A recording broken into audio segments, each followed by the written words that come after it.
मैं हूं Naushin Shaikh. Welcome to our channel बच्चों का बस्ता। आज हम पढ़ेंगे कविता ऑक्शन।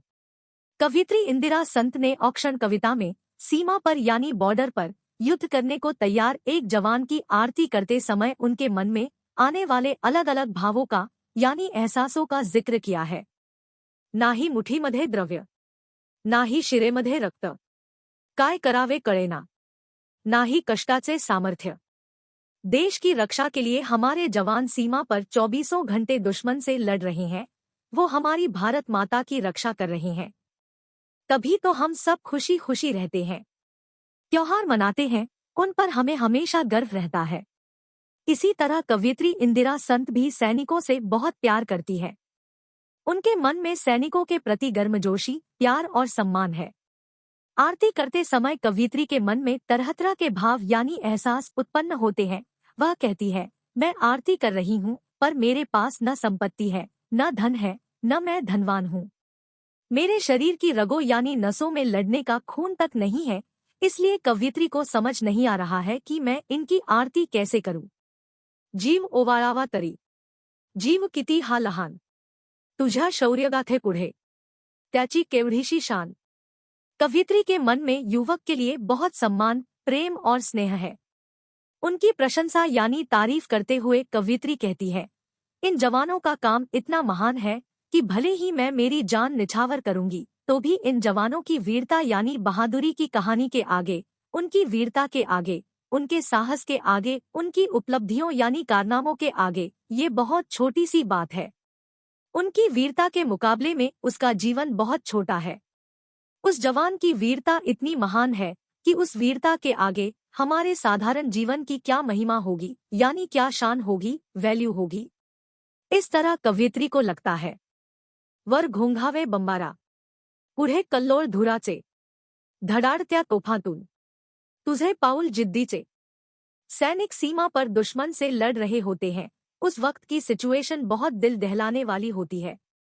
दुश्मन युद्ध के मैदान पर हमला कर रहा है। जवाबी कार्रवाई करते हुए कई सैनिक घायल हो जाते हैं। तोपों की आवाज सुनाई दे रही है, तोपों से बेशुमार गोलियां निकल रही है और अनेकों की छाती छलनी कर रही है और धुआं उठ रहा है। कवयित्री कहती है, जब तक यह सब चल रहा होता है तब तक हमारा जवान पीछे नहीं हटता, बल्कि हमेशा 2 कदम आगे बढ़ जाता है। बिना डरे, बिना डगमगाए वह 2 हाथों से दुश्मन से डटकर मुकाबला कर रहा है। तुझी विजाची दौड, डोळे भरून पहावी, डोळ्यांतील आसवांची ज्योत ज्योत पाजळावी। सीमा पर चल रही लड़ाई में हमारे सैनिकों की जीत निश्चित है। कवयित्री कहती है, मैं इन सैनिकों के पराक्रम यानी एबिलिटीज को अपनी आंखों से देखना चाहती हूँ।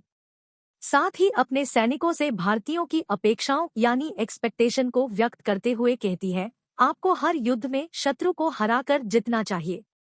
तुम्हारी जीत की दौड़ ऐसी ही बनी रहे। तुम्हारी जीत से मेरी आंखों में खुशी के आंसू आ जाएंगे।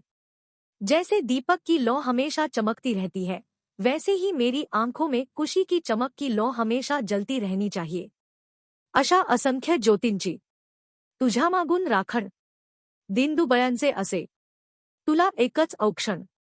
सरहद पर लड़ने जाने वाले सिपाही से कवयित्री कहती है कि तमाम लोगों की अनगिनत ज्योति यानी दुआएं आपकी रक्षा के लिए हमेशा आपके साथ है, यानी अनगिनत लोगों का आशीर्वाद आपके साथ है। हम सब कमजोर हैं, हमारे पास आप जैसी ताकत नहीं है, ना ही खून में कोई उम्मीद है। आपके पास यह सब है। हम सभी भारतीय आप में और अधिक ऊर्जा यानी एनर्जी निर्माण करने के लिए आशीर्वाद के रूप में आपके लिए औक्षण यानी प्रार्थना कर रहे हैं। औक्षण शब्दार्थ मुठ, हाताची बोटे मिटून होणारी हाताच्या पंजाची रचना। द्रव्य, पैसा, धन। शिर, नस। रक्त, रुधिर। कष्ट, परिश्रम। सामर्थ्य, क्षमता, कुवत। जीव, प्राण। ओवाळणे, तौक्षण, आरती करणे। शौर्यगाथा, पराक्रम। शान, थाट। बंबारा, गोळीबार। धुराचा लोळ कल्लोळ। घोंघावणे, मोठा आवाज। धडाडते, गडगडाट। तोफ, बंदूक। जिद्द, निश्चय। विजय, जय। दौड, धाव। आसवे, अश्रू। ज्योत, दिव्याची ज्वाला। पाजळणे प्रगटवणे, असंख्याक पगणित, राखण रक्षण, दीनदुबळे कमकुवत। प्रश्न 1. खालील प्रश्नांची प्रत्येकी एका वाक्यात उत्तर लिहा। अ.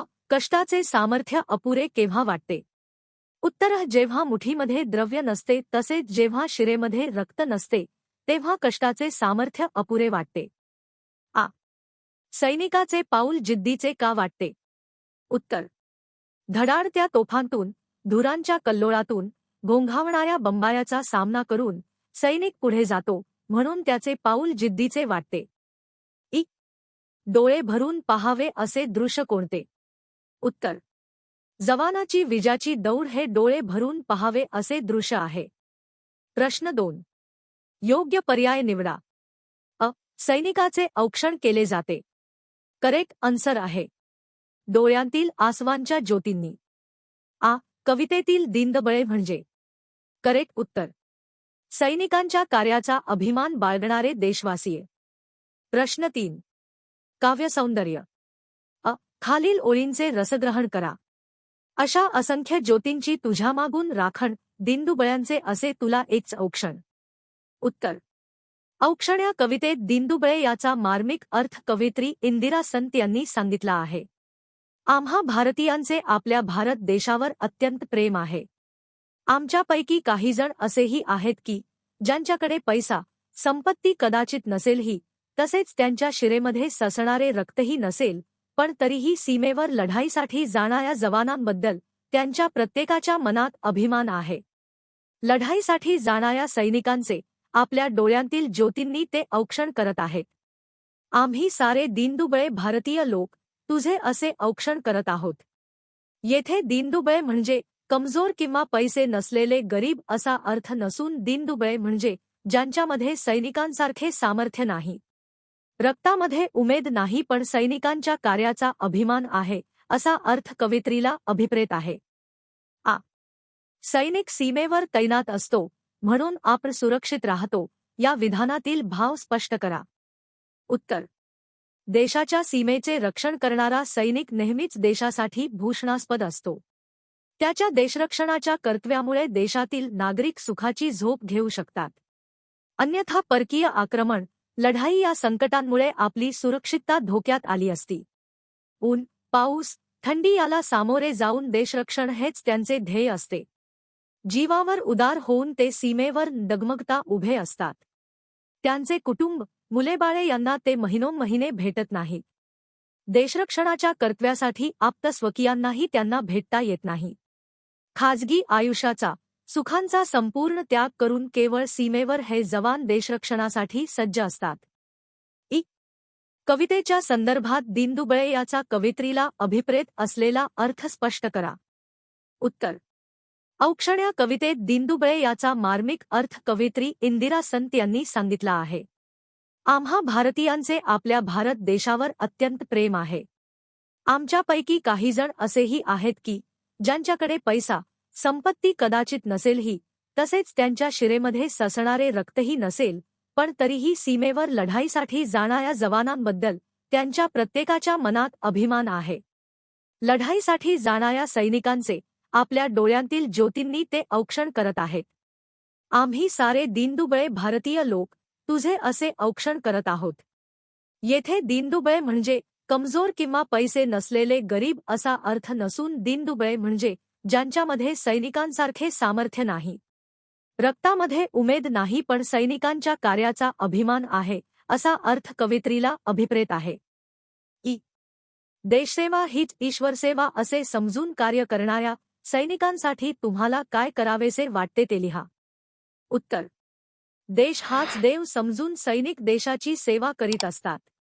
त्यांचे हे काम अतुलनीय आहे। अनेक महिने ते आपले घरदार, कुटुंब सोडून सीमेवर लढत असतात। ऊन, थंडी, पावसाची तमान बाळगता देशासाठी प्राण अर्पण करायला तयार होतात। अशा वेळेस आम्ही त्यांच्या या गुणांचे कौतुक भेटकार देऊन करू शकतो। 15 ऑगस्ट या स्वातंत्र्यदिनी त्यांना शुभेच्छा कार्ड पाठवू शकतो। रक्षाबंधनच्या दिवशी त्यांना राखी पाठवू शकतो। मकर संक्रांतीला सीमेवरच्या जवानांसाठी तिळगुळ पाठवून स्नेह प्रदर्शित करू शकतो। त्यांच्या शहरातील वा गावातील कुटुंबाकडे स्थळभेट देऊन त्यांच्या कुटुंबाची ख्याली खुशाली विचारू शकतो, त्यांच्याशी प्रेमाचे अतूट नाते जोडू शकतो.